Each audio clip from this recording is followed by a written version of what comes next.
Hi, my name is Tom Nichols. I'm a director at GlaxoSmithKline. I'm here with Tom Mitchell, a professor of computer science at Carnegie Mellon University. Tom, you are an eminent researcher in machine learning. You literally have written the book on the subject.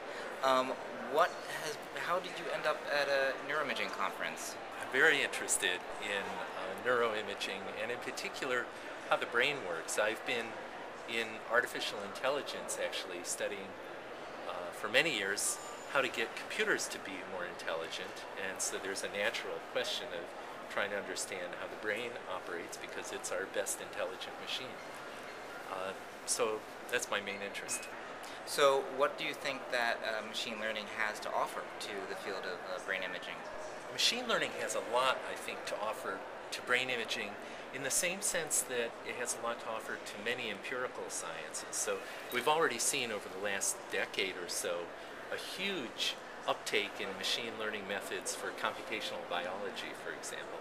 And neuroscience, like cell biology, is fundamentally an empirical science. The brain is very complex. We don't understand how it works.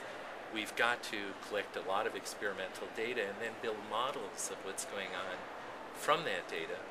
And what machine learning does is it provides computer programs that can look at a lot of data and find subtle patterns that are very, very difficult for people to find by hand.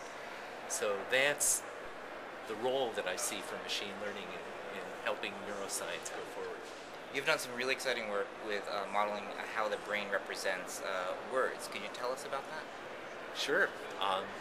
So we've been interested, and when I say we, I mean really my colleagues and I, including Marcel Just, who is a psychologist I'm working with. But we've been interested in the question of what is the difference in the neural activity in your brain when you think about one item versus another. If I give you a collection of different nouns like tomato versus car versus hammer, what's the difference there in what's going on in your brain as you think about these different items?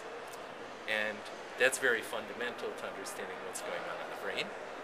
And so we've been collecting data where we put people in an fMRI scanner. We show them either words, sometimes pictures instead of these items. We see the neural activity that appears.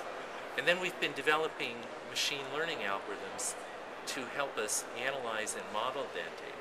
So for example, we've recently been able to build one machine learning model that is a classifier. After you train it on data from a person, it can then take a new fMRI image and tell you whether that person is thinking about hammer or house. In fact, it can do the same thing for a different person. If you train it on a collection of a dozen other people, you can bring a new person into the room. And without training on the new person, it can also make that distinction, which is a way of finding that different brains really use very similar patterns of neural activity to represent these ideas. So your work is basically using the structure of nouns, basically the semantics. And where do you think this could go? For example, do you think you could use this in other aspects of human behavior? Yes, I think, well, let me say one more detail about the model. One of our models predicts the neural activity for words, for pretty much arbitrary words, by decomposing that neural activity into different sub-patterns of activity that get added together to form the full picture of neural activity. And so, for example, given a word like hammer, this model will notice that hammer occurs a lot with a verb like hit, and it'll have, because of the co-occurrence with hit, it will add in a certain pattern of activity.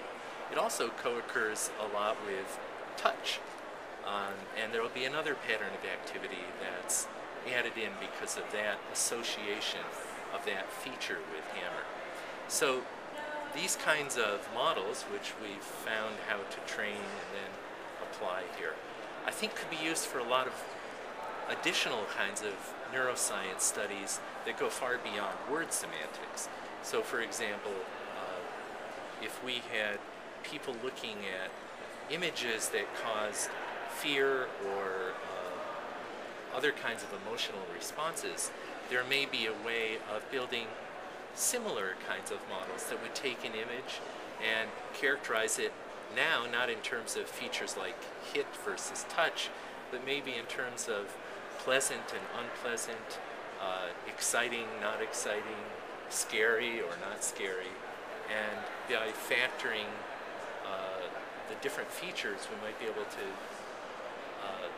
use similar techniques to build computational models for those kinds of studies. So what are you going to do next with this work? Well, one of the directions we really want to go is to move beyond trying to model how the brain represents meanings of single words, because most of what we think about is much more complex than a single word. We think in terms of sentences, phrases, paragraphs. And so one key direction we want to go is to understand the mental chemistry by which the brain combines meanings of individual words into the meaning of a phrase. So if I say my fast car versus my dirty car, when I think about the phrase fast car, I see a pattern of neural activity in my brain. How does that relate to the pattern when I just say car, when I just say fast, when I say dirty, and what's the chemistry going on there? So there's an example of a problem that is now opening up to us because we've made a little bit of progress already on single words. Thank you, Tom Mitchell. I'm Tom Nichols for NeuroImage.